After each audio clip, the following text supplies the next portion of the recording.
Yo, what is going on, everyone? Today we are here with another video. I know it's been a while, but I am finally done with my finals and my exams, so I have nothing to do now. As far as when this video is going up, I will be streaming over on Twitch, and I'll be looking to do that a lot more in the future now that I don't have any classes over the summer, so if you guys ever want to, feel free to check those out. Link is in the description down below. With that said, though, what we are here for today is something I'm very passionate about. Personally, whenever I play the game, I do obviously love and enjoy playing Runescape, but at the same time, there's a lot of stuff I would really like to AFK, because sometimes, you know, maybe you want to play a game of Fortnite or PUBG. I'm not going to pick a side, you know, I'll leave that open. But maybe you want to do a little bit of, extracurriculars while you're playing the game. Personally, it's a big thing for me, and basically what I'm here today is to show you guys what the 5 best skills to train AFK in RuneScape are, comparing the best AFK method to some of the best efficient methods. Now, with the efficient methods, there will be a couple caveats in here. For the most part, I'm going to be assuming that they're methods that most people can attain and most people will actually do.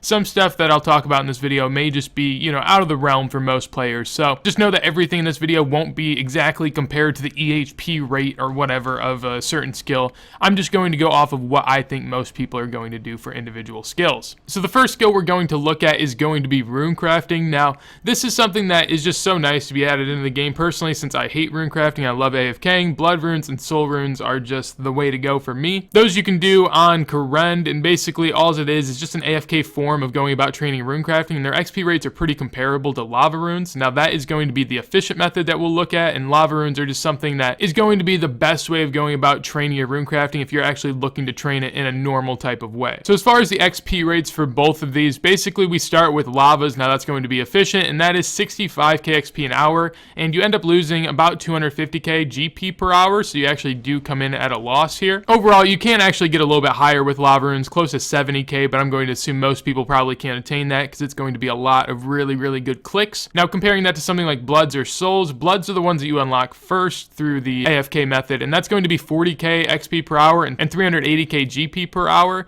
while souls you actually unlock later, and that's going to be 50k XP per hour and 250k GP per hour. So here, obviously a little bit of a difference between bloods and souls of 130k profit per hour less, but you do get 10k XP per hour more. Overall, what this means is that more than likely most of you are going to want to do souls instead of bloods once you're able to, because the added XP is just worth it over the GP, unless you can't make more than like 800k an hour, which most people in the game can. Next up, we have fire making. Now, fire making is one that also has an addition to old school RuneScape in the form of Wintertot, which allows you to be able to AFK fire make. It is also nice because you end up working on a skilling outfit in addition to getting a pet possibly, and also being able to make a little bit of money, which is something you can't normally do with fire making. As far as the amount of logs per hour, we'll assume that you can burn for this comparison. Basically, it's about 1400. Starting off at the lower levels, if you can do maple logs, basically you'll be getting 190k XP per hour, and comparing that to Wintertot will get you around 183k XP per hour. So in this case, I'd say just go ahead and do Wintertot. The extra 7k XP isn't going to matter all that much. As far as 60 to 75 fire making goes with U's, basically if you end up using U logs, you're going to get 284k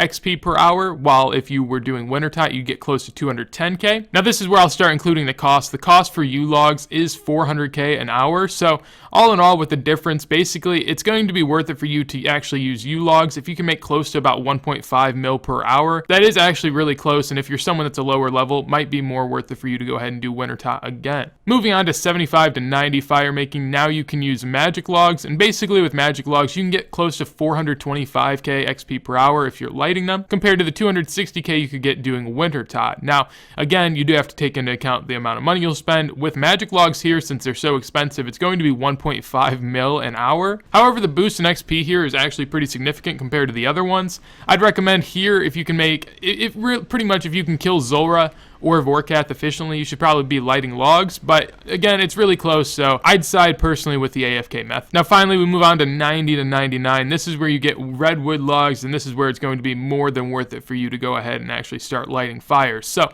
on your way to 99 with Redwood Logs, you'll get about 500k XP per hour, which is just insane, compared to 300k an hour that you could get at Wintertot around the same levels. Now, all in all, the cost per hour using Redwood Logs is only 380k, so that makes it more than effective. And basically what I'd recommend for fire making is going all the way until Redwood Logs through Wintertot, just because it's a little bit more easy to do, but obviously that is up to you ultimately. Now moving on to fishing, this is one that I really recommend because fishing, like doing the 3-tick form of fishing it's alright. But again, personally, I don't enjoy 3-ticking stuff. It is efficient, but if you have stuff that is pretty comparable, such as karambwans and minnow fishing in this case, I'd say just go with the easier stuff. That way you don't burn yourself out of the game, but obviously however you want to play the game, you go about doing that. So if we take a look at the 3-tick barbarian fishing, basically you can get close to 110k fishing XP per hour. You won't be making any profit here, of course, since you will be dropping everything that you pick up, but 110k XP per hour in fishing is really good. So I mean, if you're open to clicking a ton, feel free to. There's actually a better method than this I won't really be discussing or going over because, you know, there's a video on YouTube. I don't want to take away from that guy, but there is 2-tick swordfish fishing, which you can get close to 125k XP per hour. Again, this is 2-ticking, and it's pretty out there. I don't think it's very accessible for most people, but if you want to look into it, feel free. Now, as far as the AFK methods, personally, karambwans are really good, and you can unlock them at a low level. So, of course, I'd recommend this. Now, you do have to have Taiboy One-Eye Trio done, and you have to have some of the little sub parts unlocked afterwards to be able to fish it. But this comes in at 40k XP per hour. And honestly, each trip's probably about 40 seconds to a minute of just pure AFK where you don't have to do anything. The fishing spot never changes, and so for me, it's just something I really do enjoy. Karambwans are really cheap right now, probably because of this for a good factor, and so you only get 370k profit at the time of recording. However, in the future, I see that could probably go up as more bots and whatnot are kind of flushed out of the game. The other alternative to this is minnow fishing. Now this, I don't really know. I mean, it's not as AFK as something like karambwans, but it's more AFK than anything that you'd be tick manipulating. Overall, you can get 50k XP per hour here and 220k profit. Personally, I'd say either just go with karambwans, or if you want to do barbarian fishing and maybe even do AFK barbarian fishing.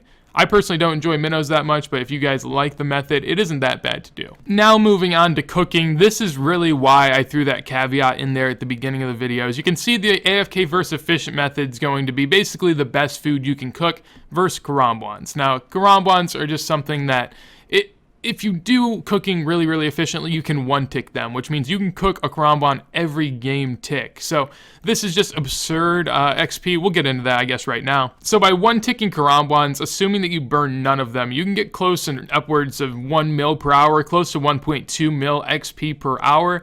Now, obviously, that is just an insane amount, and this takes a very decent amount of clicks, and just it's really tedious, to be honest with you. In addition to that, you'll make 1.2 mil per hour as well, so it is a good money-making method. Again, though, it is, you know, to most people, I'd assume it's probably not worth it. I'm going to assume most people probably don't go about getting 99 this way. While I would recommend it, you don't necessarily have to. Now, why I think cooking is actually still good to AFK is because assuming that you don't do karambwans and you do a faster method that isn't karambwans, basically the only other alternative is actually reusing food on whatever fire you're using it on every 2 food. What this allows you to do is cook the first food in the normal amount of time and then cook the second food in 1 tick less of time. Ultimately, this is going to only be 14% faster than doing the AFK method, so unless you're doing karambwans, it's pretty much a given that you should probably AFK unless you really care about that extra little bit of XP per hour that you could get. Now, while this isn't a cooking guide, obviously if you are doing the AFK form of cooking, you're just going to want to cook whatever stuff you can all the way up to 99 that you burn very minimal of. Now finally, we move on to wood cutting. As far as wood cutting goes, basically you can 2-tick teaks, and this you have to be able to be constantly attacked by birds as well, so there is a little bit of setup that goes into this, and there are tons of guides on it again if you want to look into it, but 2-ticking teaks actually does get you 180k XP per hour. It's an insane amount of XP for something like woodcutting, but again, it is rough, man. It is rough. I'm just gonna say that, you know, feel free to do as you please, but I couldn't do it. You obviously won't make any money, as with tick manipulation methods. For the most part, you end up dropping whatever you're picking up, so you gain no money off of teaks. Now, the alternative to this, I guess, could be AFKing teaks. Teaks you unlock pretty early compared to something like Redwoods, so if you AFK teaks, you actually get 60k XP per hour, and obviously you're not really making any money again since you're dropping all this stuff and staying on the islands. Now, the final alternative in woodcutting is Redwoods. However, for this, you need 90 woodcutting, so you're gonna have to be pretty high up there. With this, you get 65k XP an hour, so that's obviously a little bit higher than teaks. And on top of that, you do get about 50k GP per hour, so that's pretty nice. I mean, it's a little bit, but for the most part, where Redwood Logs are now, they're not really worth anything. In the future, if they ever get a purpose, you could, I mean, look to make more than that, obviously a lot more. Maybe close to 250, 300k an hour, but as of right now, it's only 50k. Not a huge upside, but definitely better than teaks. So that is all that we have as far as the top 5 AFK skills to train in old school RuneScape. Personally, those are the ones that I came up with. Now, there may be a couple others in here that maybe I didn't consider, but for the most part, I think I covered almost everything. As far as looking at the most efficient ways to train skills and the most effective ways to train them AFK, something like Arty Knights you could say is it depends on what you want to consider as AFK. It was kind of a debate I had in my clan chat, and speaking of my clan chat, feel free to join. This is where we talk about some videos and stuff sometimes. Basically, there was a discussion as to whether or not AFK was the ability to do other stuff like watch a movie while you play the game, or whether it was just actually be away from the keyboard, which is what AFK stands for. Personally, I went for more along the lines of actually away from the keyboard type stuff. If you're thinking along the lines of movies, stuff like Arty Knights is really good. And even stuff like Hunter can be okay because you do have to wait for traps to go off. And so there is a little bit of time in between actions where you can, have a little bit of time to rest. Really, it all comes down to how you define it. If you guys did enjoy the video, though, make sure to leave a like. And if there's anything you guys want to tell me, comment that down below as well. And on top of that, if you guys do enjoy the content, make sure to subscribe to the channel so you see what goes on going forward. And if my hardcore Iron Man dies here soon due to a PC crash, we'll find out. With that said, though, hopefully you guys do have a wonderful day, and peace.